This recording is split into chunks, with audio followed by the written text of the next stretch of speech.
Com puc evitar que un correu electrònic m'infecti l'ordinador?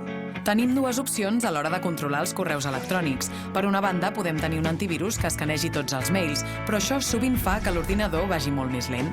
Si és el cas, l'altra opció és escanejar amb l'antivirus de forma manual només els arxius adjunts dels quals desconfiem. Hem d'assegurar-nos que el nostre programa de correu electrònic no carregui les imatges dels mails per defecte.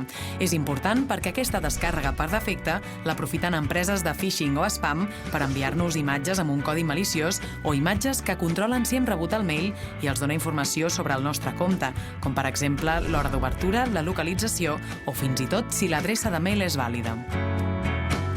És important que ens fixem que l'ordinador no guardi la contrasenya per defecte, perquè si algú altre el fa servir, no pugui entrar al nostre compte.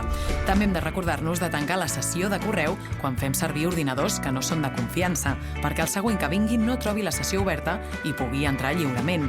Una darrera mesura pel que fa a la contrasenya és activar la verificació de seguretat en 2 passos. Es tracta d'afegir un codi de verificació per obrir el compte que arriba al teu telèfon mòbil.